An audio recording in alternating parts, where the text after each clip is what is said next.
Good afternoon, friends.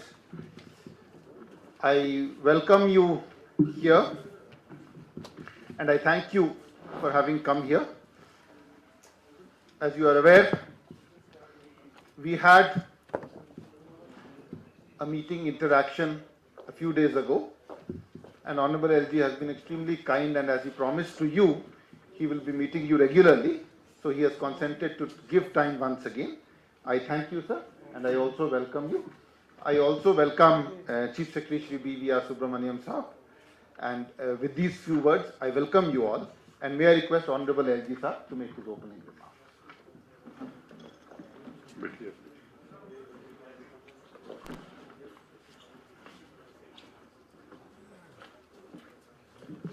मित्रों, पिछले Friday को हम लोग मिले थे और दो महत्वपूर्ण निर्णय जो इस यूटी प्रशासन ने किया था वो हमने अवगत कराया था और हमारे सहयोगी अधिकारियों ने विस्तार से उसकी जानकारी दी थी। कुछ मित्रों ने मुझे पिछले 2-3 दिनों में कहा कि हम लोग सोच रहे थे कि पहली बार आप प्रेस से मिल रहे हैं तो कोई बड़ी बात आप करेंगे, ये बड़ी छोटी बात, खोदा पहाड़ और निकली चुहिया जैसी बात हो गई।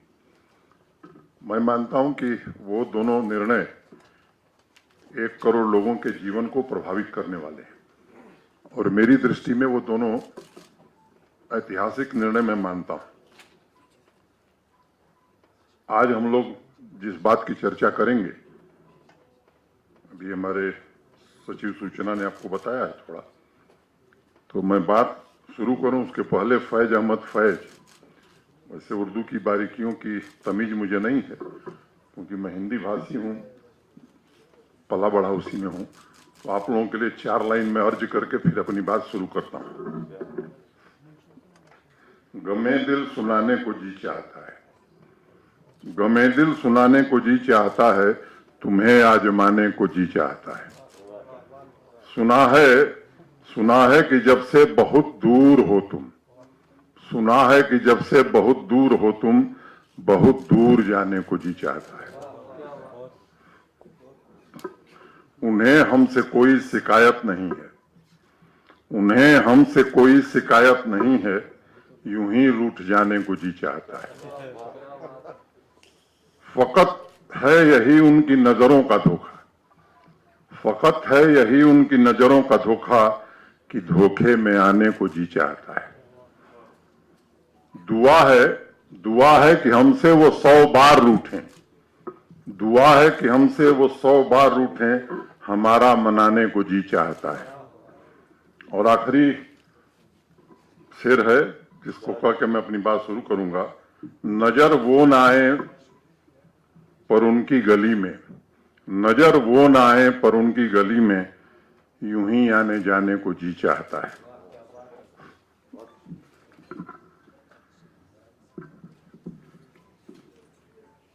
पिछली बार बातचीत में हमने एक चर्चा करी थी, उसी को मैं आगे बढ़ाता हूं। सामान्य रूप से ट्रांसपेरेंट गवर्नेंस और good governance, people centric governance, ये इसको फोकस मान करके, केंद्र बिंदु इसी को मान करके हम लोग काम को आगे बढ़ाने की कोशिश कर रहे हैं। आपकी जानकारी में है कि 2019 जून में बैक टू विलेज कार्यक्रम यहां हुआ था, फर्स्ट फेज का। फिर बैक टू विलेज 1 में बड़ा उत्साह था लोगों के मन में, लोगों को एक नया अनुभव आया था और मैं कहूं कि उत्सव जैसा माहौल था, फेस्टिविटी का माहौल था गांव में। बैक टू विलेज 2 हुआ, लोगों की अपेक्षाएं जगी, एस्पिरेशंस इतनी हाई हो गई कि लोगों को लगा कि सब कुछ हो जाएगा। मैं मानता हूं कि उसमें काफी काम हुआ है और जनता से सीधा संवाद प्रशासन का रहे, मुझे लगता है कि किसी भी अच्छे शासन की प्राथमिक और अनिवार्य और अपरिहार्य शर्त है। ये जानते हुए भी कि इसमें कठिनाइयां आएंगी, back to village 3 Mahatma Gandhi ji के जन्म जयंती 2 अक्टूबर से करने का फैसला हम सबने किया है। लेकिन पीछे अनुभव के आधार पर जो कमियां समझ में आई थी, अपने हिसाब से हम सबने जितना भगवान ने बुद्धि दी है उसको मिलजुल करके सुधारने की भी कोशिश की है। और बैक टू विलेज 3 शुरू हो उसके पहले एक बड़ा अभियान लगभग 20 दिनों का गांव-गांव में हर पंचायत में प्रारंभ हुआ है। उस दिन मैंने चर्चा करी थी आपसे, जिस दिन कि सभी डीसीज और एसपीज 10:30 to 11:30 डिस्ट्रिक्ट हेडक्वार्टर पर रहेंगे 5 दिन सप्ताह में और लोगों से मिलेंगे। डिविजनल कमिश्नर्स और आईजी भी सप्ताह में 2 दिन सामान्य लोगों से मिलेंगे। प्रधानमंत्री जी ने अपने मन की बात में बैक टू विलेज कार्यक्रम की एक बार चर्चा की थी। मुझे लगता है कि आप सब उससे परिचित हैं और बैक टू विलेज 2 की भी चर्चा इस बार 15 अगस्त के भाषण में उन्होंने किया था। बैक टू विलेज 3 सकुशल हो और लोग इससे जुड़ सकें, इसको सुनिश्चित करने के लिए कार्यक्रम बनाया है और उसमें 3 चीजें हम कर रहे हैं। एक अधिकार अभियान, मुहिम बराए हकूक, जिसमें सर्विस डिलीवरी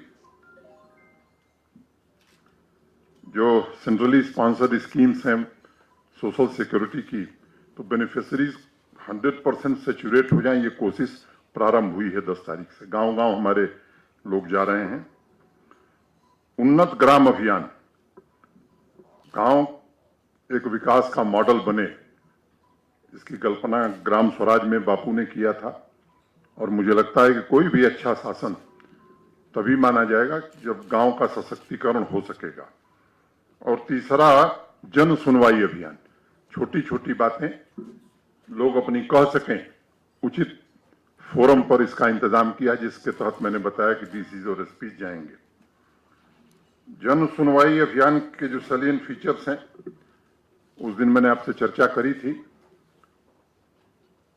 हर वेडनेसडे को जो हमारे सब डिविजनल हेडक्वार्टर्स हैं, 10 बजे से 4 बजे तक डीसी और एसपी, अगर एक जिले में 3 सब डिविजनल हेडक्वार्टर्स हैं तो नंबर 1 के जो अधिकारी हैं सब डिवीजन नंबर ए पर रहेंगे, डीसी और एसपी।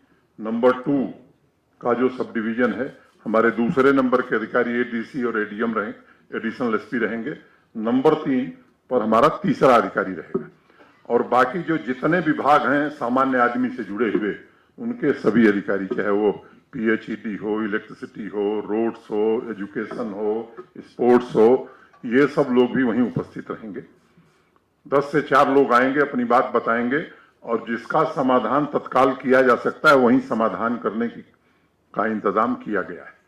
जो अगला वेडनेसडे होगा, अब अगर डीसी और एसपी सब डिवीजन ए पर हैं तो अगले बुधवार को सब डिवीजन बी पर चले जाएंगे, फिर नेक्स्ट बुधवार को सब डिवीजन सी पर चलेंगे। इस तरह से रोटेशन होता रहेगा। मैं समझता हूं कि इससे सामान्य आदमी के जीवन में जो कठिनाइयां हैं दूर करने में हमें मदद मिलेगी। लक्ष्य हमारा है कि इसको हम ब्लॉक तक ले जाएं, लेकिन नया प्रयोग है। प्रयोग कैसा चलता है ये 2-3 महीने हम लोग वॉच करेंगे। 3 महीने में अगर सफलतापूर्वक चला, और आपके सुझाव भी हम आमंत्रित करेंगे कि कैसा चल रहा है, आप निश्चित रूप से हमें बतावें, तो फिर हम कोशिश करेंगे। अभी अधिकारियों की संख्या सीमित है, नया अभियान है, इसलिए हमने इसको तय किया कि अभी सब डिवीजन स्तर पर करते हैं, लेकिन अल्टीमेट जो लक्ष्य हमारा है वो हम ब्लॉक तक ले जाएंगे ताकि पंचायत और गांव के आदमी को बहुत दूर न जाना पड़े।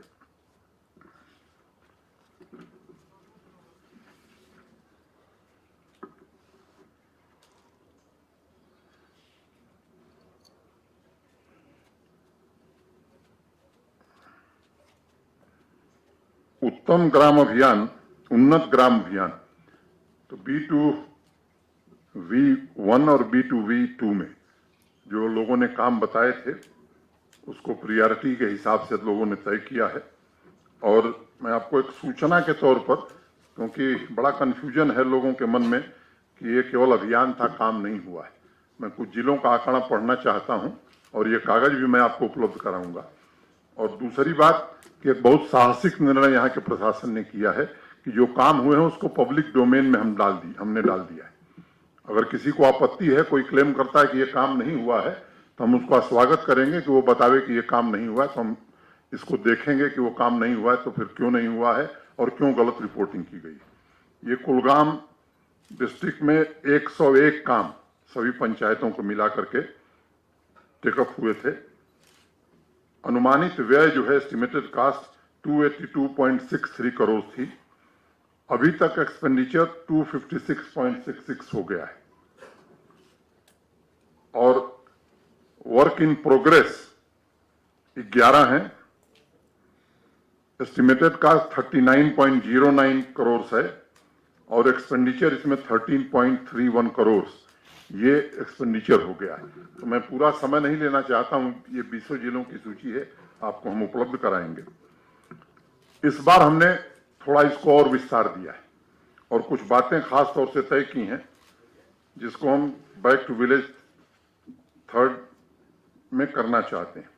पहला, जितने इंडिविजुअल बेनिफिशियरीज हैं, हमारी कोशिश होगी कि 100% सैचुरेशन उनका हो जाए।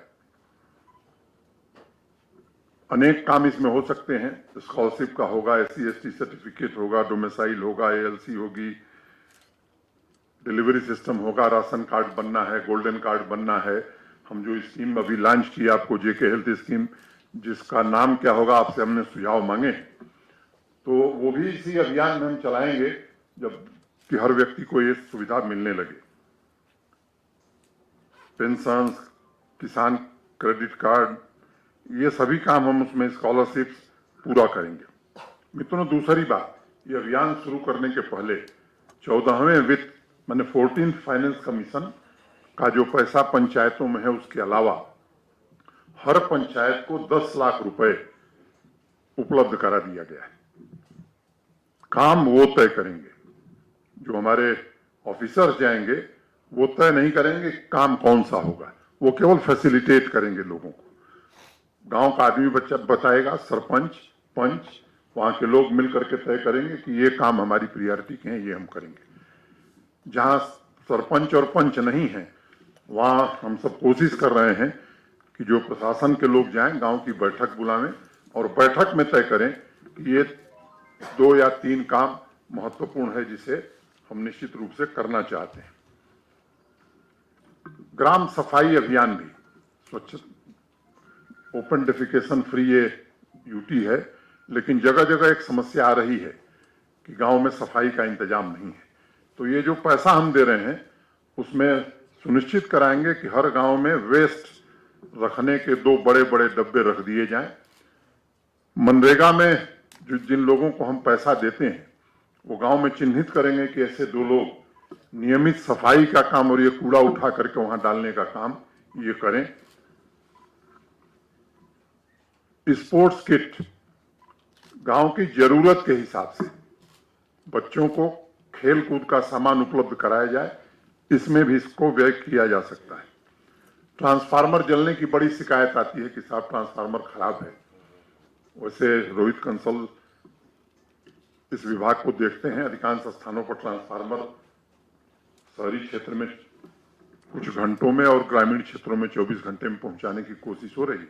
लेकिन इसमें यह भी प्रोविजन रखा है कि अगर ग्राम पंचायत चाहे उसका ट्रांसफार्मर खराब है तो इस पैसे से ट्रांसफार्मर भी खरीद सकता है, ताकि आने वाले सर्दियों में गांव में बिजली की दिक्कत न हो ट्रांसफार्मर के काम।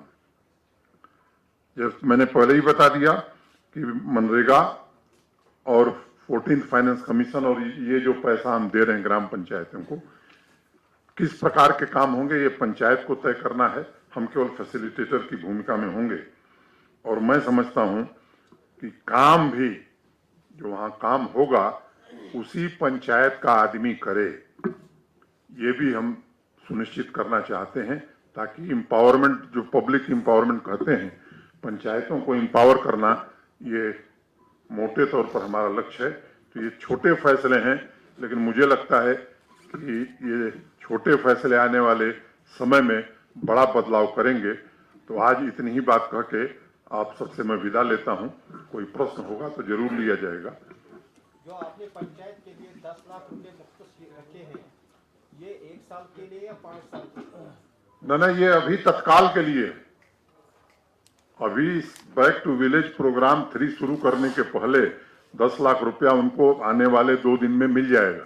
और ये साल के नहीं, साल के लिए अभी बहुत बड़ा है। ये तो अभी शुरुआत है, देखते रहिए आगे आगे होता है क्या।